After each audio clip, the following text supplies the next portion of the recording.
الحمد للہ وحدہ والصلاة والسلام علی من لا نبی بعدہ۔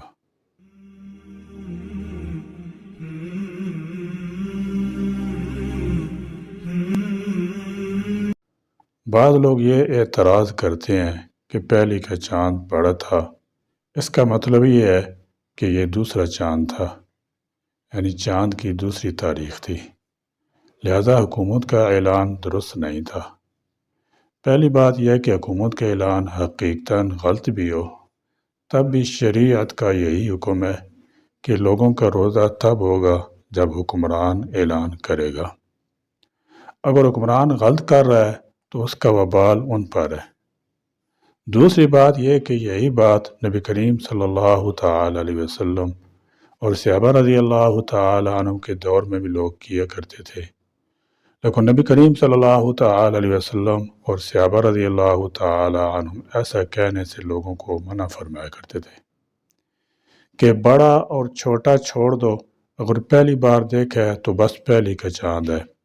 حتیٰ کہ ایک دفعہ نبی کریم صلی اللہ تعالی علیہ وسلم پہلی کا چاند کو بڑا کہنے کو بدترین دور اور قیامت کی نشانی قرار دیا۔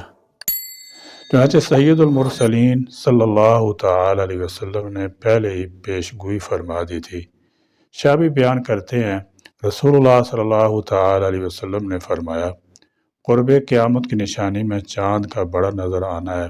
کبھی ایسا ہوگا کہ نیا چاند کسی رات کو دیکھا جائے گا اور لوگ کہیں گے کہ یہ دوسری تاریخ کا چاند ہے۔ حدیث پاک میں ابو البختری بیان کرتے ہیں، ہم عمرے کے لیے گئے، جب ہم وادی نخلہ میں پہنچے تو ہم نے چاند دیکھنا شروع کیا۔ بعض لوگوں نے کہا یہ تیسری تاریخ کا چاند لگتا ہے، بعض نے کہا یہ دوسری تاریخ کا چاند لگتا ہے۔ راوی بیان کرتے ہیں، پھر ہماری ملاقات حضرت عبداللہ بن عباس رضی اللہ تعالی عنہما سے ہوئی۔ ہم نے قیاس کی بنیاد پر اختلاف کی یہ صورتحال ان کے سامنے بیان کی۔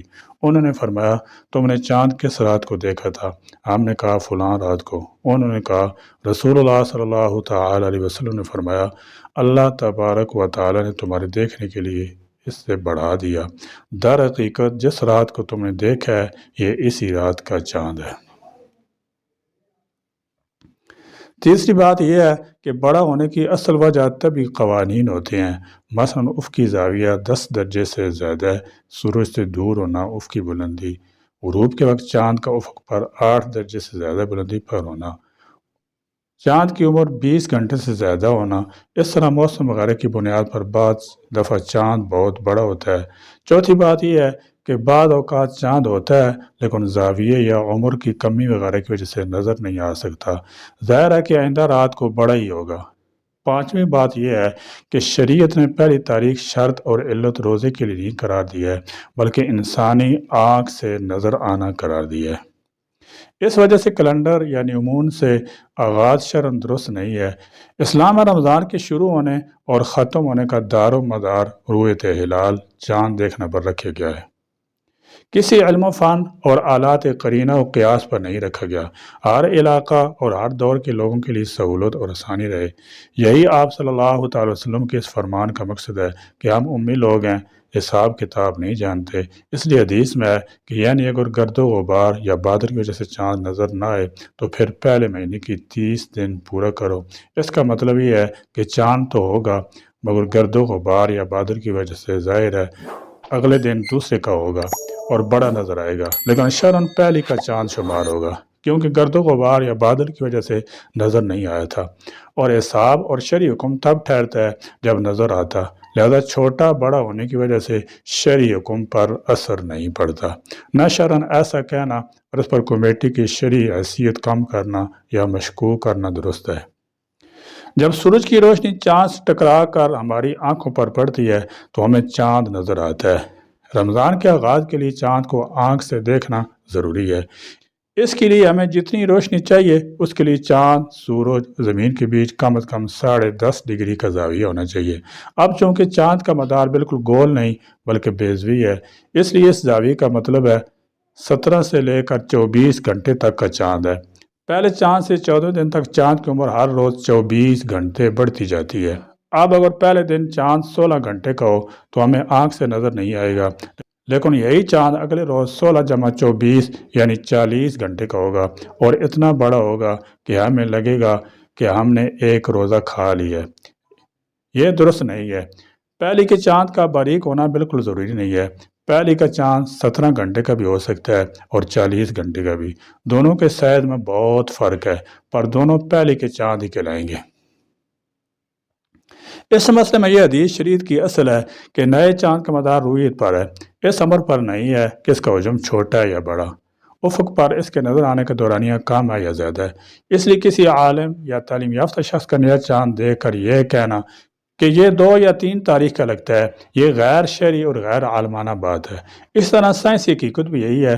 مثلا کسی قمری مہینے کی 29 تاریخ گزرنے کے بعد شام کو نئے چاند کا غروب آفتاب کے بعد افق پر ظہور تو ہے، مگر اس کا درجہ 4 یا 5 ہے، اس کی عمر 18 گھنٹے ہے، اور افق پر اس کا ظہور 15-20 منٹ ہے۔ تو اس صورت میں چاند افق پر موجود تو ہے، لیکن اس کی رویت قطعاً کوئی امکان نہیں ہے، لہذا یہ قمری مہینہ 30 دن کا قرار پائے گا۔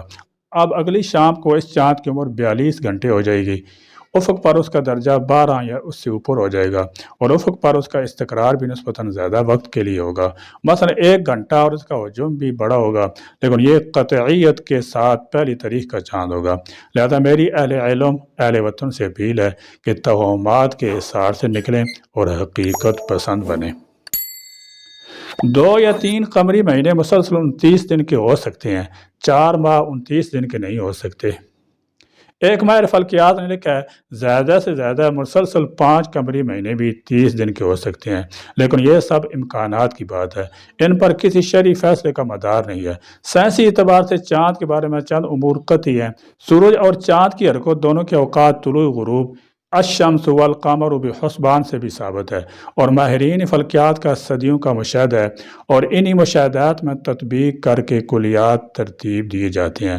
مسلمان ماہرین فلکیات اور ماہرین ریاضی فزکس نے ان علوم میں کمال پیدا کر کے اسطرلاب نامی آلہ ایجاد کیا تھا، جس سے سورج اور چاند کی چال، ان کے طلوع غروب کے اوقات اور نمازوں کے اوقات معلوم کیے جاتے تھے۔